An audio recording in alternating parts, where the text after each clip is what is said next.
Chapter 7 the madness of माया। तभी दिया जोर से चिल्लाते हुए बोली, यू बीच कुछ पूछा है मैंने, कौन हो तुम?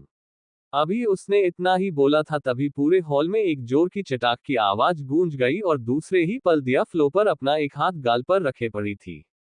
उसका फेस एक तरफ झुका हुआ था और उसकी नजरें एकटक फ्लो को घूर रही थी। थप्पड़ इतनी जोर का लगा था कि 1 मिनट के लिए दिया का दिमाग सुन रह चुका था। उसे ये समझने में वक्त लगा कि उसके साथ अभी अभी हुआ तो क्या हुआ। उसके गालों पर माया की 5 उंगलियों के निशान छप चुके थे। इधर सुमित्रा हैरानी और गुस्से से माया को देख रही थी। वो जल्दी से स्टेयर उतरते हुए दिया के पास आए और उसे कंधों से पकड़ उठाते हुए चिंता भरी आवाज में बोली, दिया बेटा उठो। तुम्हें कहीं चोट आई है तो क्या हम डॉक्टर को कॉल करके बुलाए? बोलते हुए उसने दिया को कंधों से पकड़ते हुए खड़ा किया। सुमित्रा की आवाज सुनकर दिया अपने होश में आई। उसने सुमित्रा की तरफ देखा जो परेशानी से उसे ही देख रही थी। आरशी और अभिमान को भी माया के दिया को थप्पड़ मारने की उम्मीद नहीं थी। आरशी ने एक नजर माया को देखा जो बिना किसी भाव के सुमित्रा और दिया को देख रही थी और फिर अपने कदम दिया की तरफ बढ़ाते हुए वो फिक्र भरी आवाज में बोली, दिया बेटे तुम ठीक तो हो ना?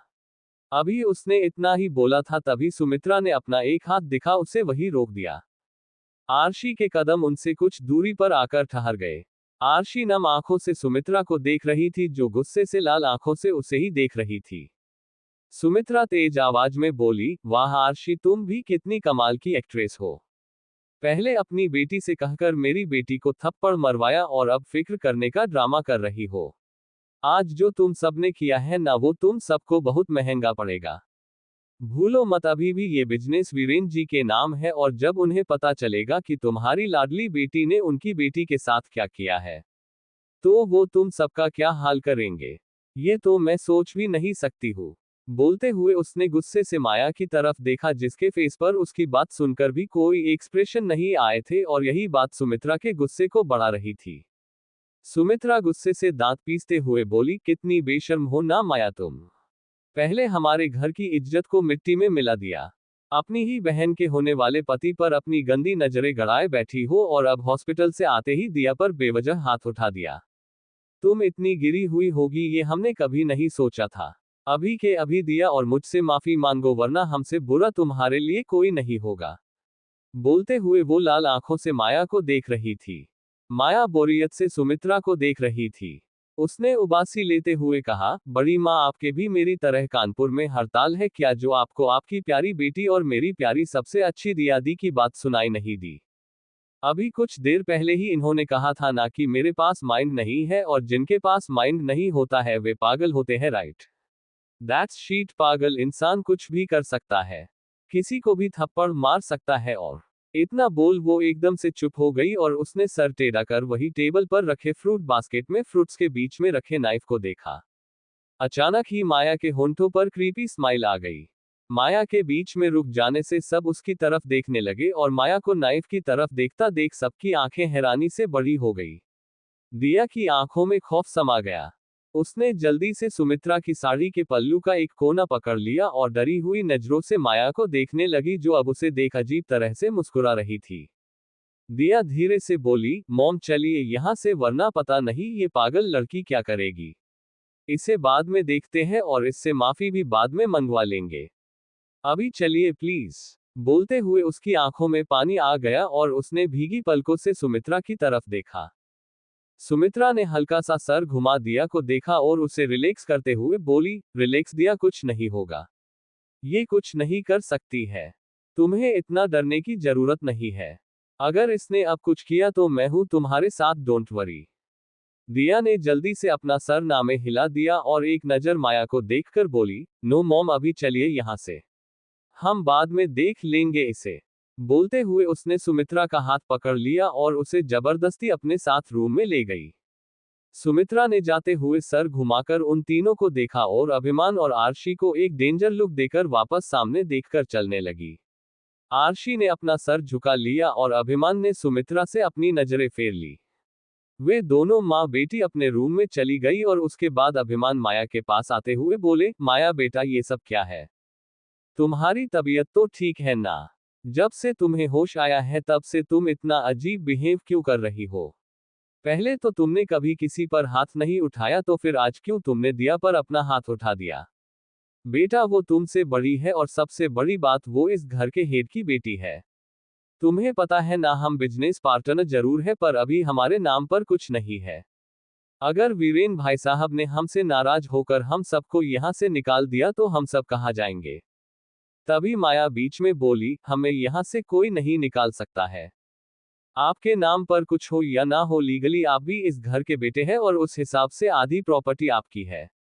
अगर वीरेन अंकल आपको अपनी मर्जी से कुछ नहीं देते हैं तो आप कोर्ट की हेल्प ले सकते हैं, एंड आई श्योर लंदन का लॉ इतना स्ट्रॉन्ग तो है जो आपको आपका हक दिला सके। और रही बात दिया को थप्पड़ मारने की, तो पहले शुरुआत उन्होंने की थी, और जब कोई शुरुआत करता है तो उसे खत्म माया करती है।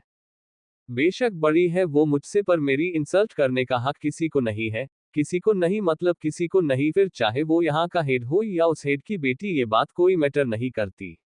इस बार सिर्फ थप्पड़ मारा है, अगर अगली बार उसने मेरे साथ मिसबिहेव किया तो ऐसी हालत करूंगी कि किसी को मुंह दिखाने लायक नहीं बचेगी। बोलते हुए माया ने अभिमान की तरफ देखा जो हैरानी से उसे ही देख रहे थे। माया की लॉ वाली बात सुनकर अभिमान और आर्शी दोनों एकदम से हैरान रह गए थे। माया, जिसे पहले लंदन के कानून के बारे में तो छोड़ो, अपने घर के रूल्स के बारे में भी नहीं पता था, वो आज प्रॉपर्टी का लीगली हक उन्हें बता रही थी। माया पिछले कुछ सालों से पढ़ाई में एकदम कमजोर हो चुकी थी। वो पिछले 2 सालों से एक ही क्लास में पढ़ाई कर रही थी। उसके टीचर्स का भी कई बार घर पर फोन आ चुका था और इस बार क्लियर ही कह दिया था कि अगर माया इस बार पास नहीं हुई तो उसे कॉलेज से निकाल दिया जाएगा। माया बिजनेस मैनेजमेंट का कोर्स कर रही थी, जो उसे अभिमान जी जबरदस्ती करा रहे थे। वे नहीं चाहते थे माया पीछे रह जाए और खुद पर डिपेंड न रहकर इंडिपेंडेंट रहे, इसलिए वे उसे बिजनेस का कोर्स करा रहे थे। पर माया पीछे 2 सालों से उसके सेकंड ईयर में लगातार फेल हो रही थी। वो पढ़ाई में बिल्कुल कमजोर हो चुकी थी। माया ने कुछ पल उन दोनों को देखा और उनके फेस पर हैरानी के भाव देखकर उसने धीरे से अपना सरनामे हिला दिया और ऊपर अपने रूम की तरफ जाने लगी। तभी अचानक माया के कदम पहली सीढ़ी पर ही रुक गए। उसने सर घुमा, आर्शी की तरफ देखा और अपनी आवाज में नरमी लाते हुए कहा, मॉम, आपको अपना सर किसी के समाने भी झुकाने की जरूरत नहीं है। जो गुनाह करता है उसका सर झुका हुआ होता है, और आर्शी खुराना ने कोई गुनाह नहीं किया है जो सबके सामने अपना सर झुकाए। आपका सर गॉड के अलावा और कहीं नहीं झुकना चाहिए, इस बात का ध्यान रखिएगा। बोलकर वो बिना किसी की बात सुने अपने रूम में चली गई। आर्शी और अभिमान ने एकदम से सर उठा जाती हुई माया को देखा और अचानक ही अभिमान के फेस पर प्राउड वाली स्माइल आ गई और आर्शी के होंठों पर बड़ी सी स्माइल जो एकदम से प्योर थी। आर्शी धीरे से बोली, हमारी बेटी लौट आई है अभिमान जी। हमारी 4 साल पहले वाली माया, जो किसी के प्यार में पागल नहीं थी, जिसकी लाइफ में कोई अंगद नाम का शख्स नहीं था। बोलते हुए उसकी नजरें माया के रूम के बंद डोर को देख रही थी। आर्शी की बात सुनकर अभिमान जी ने एकदम से उसकी तरफ देखा और अचानक ही उनकी आंख से एक कतरा आंसू का बहगालों पर लुढ़क आया। आर्शी धीरे से बोली, हमारी बेटी लौट आई है अभिमान जी। हमारी 4 साल पहले वाली माया, जो किसी के प्यार में पागल नहीं थी, जिसकी लाइफ में कोई अंगद नाम का शख्स नहीं था। बोलते हुए उसकी नजरें माया के रूम के बंद डोर को देख रही थी। आर्शी की बात सुनकर अभिमान जी ने एकदम से उसकी तरफ देखा और अचानक ही उनकी आंख से एक कतरा आंसू का बहगालों पर लुढ़क आया। अभिमान जी ने धीरे से अपना सर हाँ में हिला दिया। तभी अर्शी ने अभिमान की तरफ देखा और उसकी नजरें सीधा अभिमान के गाल पर ठहरी आंसू की बूंद पर चली गई। आर्शी परेशानी से बोली, अभिमान जी क्या हुआ आपको? आप रो रहे हैं? तभी अभिमान जी बीच में बोले, नहीं आर्शी जी, मैं रो नहीं रहा हूँ, ये तो खुशी के आंसू है। पिछले 4 सालों से मैं जिस माया को देखना चाहता था वो माया अब हमारे सामने आई है, बस इसलिए ही ये आंसू बहाया। बोलते हुए उन्होंने अपने आंसू साफ किए और माया के रूम की तरफ देखने लगे। आर्शी ने भी मुस्कुराते हुए माया के रूम की तरफ देखा और अचानक ही वे दोनों साथ में बोले, हमारी माया। बोलते हुए उनकी आंखें नम और होंठों पर बड़ी सी स्माइल थी। इधर माया अपने रूम में आई। उसका रूम सेकेंड फ्लोर के कोने वाला रूम था। माया अजीब नजरों से पूरे रूम को देख रही थी, जिसकी सारी वॉल्स पर फोटो लगी हुई थी। सामने की वॉल पर भी एक बड़ी सी फोटो लगी थी जिसने ऑलमोस्ट सारी वॉल को कवर किया हुआ था। वो सारी फोटो एक ही शख्स की थी और वो शख्स अंगद था। तभी माया की नजरें बेड पर बिछी बेडशीट पर पड़ी। बेडशीट को देखते ही माया की एक आईब्रो ऊपर की तरफ उठ गई। बेडशीट पर भी अंगद की पेंटिंग बनाई हुई थी। वो धीरे से खुद में बोली, क्या ये लड़की पागल थी? एक लड़के के चक्कर में कोई इस हद तक कैसे जा सकता है? ये उसका प्यार नहीं, उसका ऑब्सेशन था। काश ये ऑब्सेशन इस लड़के के लिए न होकर अपने वक्त के लिए होता तो आज ये सब नहीं होता। बोलते हुए उसकी नजरें अंगद की फोटो को देख रही थी। माया अजीब नजरों से अंगद को देख रही थी। माया कुछ सोच रही थी तभी उसने एकदम से अपना सर झटका और वॉल्स पर लगी सारी फोटो को एक एक कर उतारने लगी। कुछ ही देर में उसने सारी फोटो और बेडशीट को उतार डस्टबिन में डाल दिया। माया अपने हाथ झाड़ते हुए बोली, मिस्टर वॉटएवर, मेरी लाइफ में तुम्हारी जगह एक डस्टबिन में है, इससे ज्यादा कोई मैटर नहीं करते हो तुम। बोलते हुए उसने एक नजर डस्टबिन में पड़ी फोटो को देखा और फिर वॉशरूम में चली गई। कुछ देर बाद माया वॉशरूम से बाहर आई। उसने बाथरोब पहना था। उसके बाल गीले थे जिनसे पानी टपक रहा था। वो अभी शावर लेकर आई थी, उसे रात में शॉवर लेने की आदत थी। वो सीधा क्लोजेट में चली गई। कुछ देर बाद वो रेड कलर की नाइटी पहने बाहर आई। उसके हाथ में लैपटॉप था। उसने हॉस्पिटल में ही अभिमान से कहकर लैपटॉप मंगवा लिया था। अभिमान जी ने माया के पहले के सारे कपड़े चेंज करवा दिए थे और उनकी जगह नॉर्मल लड़कियों के कपड़े रखवा दिए थे। माया जो पहले ड्रेस पहनती थी वो नॉर्मल लड़कियां नहीं पहन सकती थी।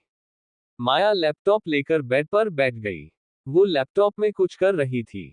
उसकी सुंदर पतली उंगलियां लगातार कीबोर्ड पर चल रही थी। कुछ देर बाद ने सर उठा लैपटॉप की स्क्रीन की तरफ देखा जिसमें कुछ बिल्डिंग शो हो रही थी। ये सारी बिल्डिंग्स लंदन की ही थी जो कि खुराना ग्रुप ऑफ इंडस्ट्रीज में आती थी। माया एक एक कर सारी बिल्डिंग्स देख रही थी। वे सारी बिल्डिंग्स 6 से 7 थी। तभी अचानक माया के सामने एक बिल्डिंग आई जो कि कंस्ट्रक्शन बिल्डिंग थी। उस बिल्डिंग का काम पिछले 1 साल से रुका हुआ था और वो बहुत कमजोर हालत में थी। माया गौर से उस बिल्डिंग को देख रही थी। उसने उस बिल्डिंग की सारी इंफॉर्मेशन निकाली। वो बिल्डिंग अभिमान जी की खुद की थी जो उनके अकेले की कमाई से शुरू की गई थी, पर उस बिल्डिंग को बनाने में बहुत खर्चा होने लगा था। अभिमान जी का बिजनेस वीरेन के साथ पार्टनरशिप में था, जिस वजह से वीरेन ने अभिमान को ज्यादा पैसे नहीं दिए और अभिमान ने ज्यादा जिद नहीं की। उनके दिल में वीरेन के लिए इज्जत और प्यार था और उसी इज्जत प्यार ने अभिमान को उनका हक मांगने से रोक रखा था। वीरेन के हाथ में सारी फाइनेंशियल रिस्पॉन्सिबिलिटी थी, जिस वजह से अभिमान को हमेशा पैसों के लिए वीरेन पर डिपेंड रहना पड़ता था। अभिमान जी काम करने में अपना 100% देते थे, पर उन्हें फाइनेंशियली 10% का हिस्सा भी नहीं मिलता था। सारा बिजनेस सब कुछ वीरेन के नाम था और वीरेन को अच्छे से पता था अभिमान की मेहनत को अपने काम में कैसे लेना है। वो अभिमान के हार्ड वर्क को खुद के फायदे के लिए यूज कर रहा था।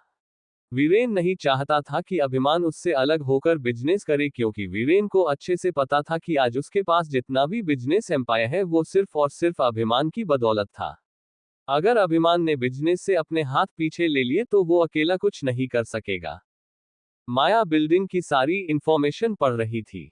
अचानक ही उसके होंठों पर डेंजर स्माइल आ गई। वो सीधी बैठी और लैपटॉप की स्क्रीन को देखते हुए बोला, कल यही से शुरुआत होगी आर्शिमान ग्रुप ऑफ इंडस्ट्रीज की, जिस पर सिर्फ मेरे मॉम का डैड का हक होगा। बोलते हुए वो एकदम से चुप हो गई। वो कुछ पल रुककर धीरे से बोली, मॉम डैड। बोलकर उसने अपना सर झटका और खुद में बोली, मेरे नहीं, पर माया के मॉम डैड तो है ना, और अभी माया मैं हूं तो उसके अकॉर्डिंग वो मेरे मॉम डैड हुए। बोलते हुए उसके होंठों पर छोटी सी स्माइल आ गई, जिसके बारे में उसे खुद पता नहीं चला। मिशा के माँ बाप जब वो 4 साल की थी तभी उनकी एक कार एक्सीडेंट में डेथ हो चुकी थी। मिशा को उसके माँ बाप का चेहरा भी याद नहीं था। वो 4 साल की थी तब, और 4 साल के उम्र के बच्चे की मेमोरी शॉर्ट टर्म मेमोरी होती है जो वक्त के साथ मिटती जाती है, और ऐसा ही मिशा के साथ हुआ। वो जब 20 साल की हुई तब तक उसके दिमाग से उसके माँ बाप का चेहरा भी निकल चुका था। उसे याद नहीं था कि उसके मॉम डैड कैसे दिखते हैं, और नहीं उसे ये जानने में कोई इंटरेस्ट था। मिशा ने बचपन से खुद को अकेला संभाला था और अकेली होने की वजह से उसके दिल में किसी के लिए कोई फीलिंग नहीं थी। वो एकदम हार्टलेस हो चुकी थी। बिना प्यार के जब कोई इंसान बड़ा होता है तो उसका हार्टलेस होना नेचुरल था। ऐसा ही मिशा के साथ हुआ, पर अब यहाँ आने के बाद उसमें कुछ चेंजेस आ रहे थे। आर्शी और अभिमान के साथ उसे अटैचमेंट फील हो रही थी जो पहले उसे किसी के साथ नहीं हुई थी। माया ने कुछ देर लैपटॉप पर काम किया और उसके बाद वो लैपटॉप बंद करके सो गई।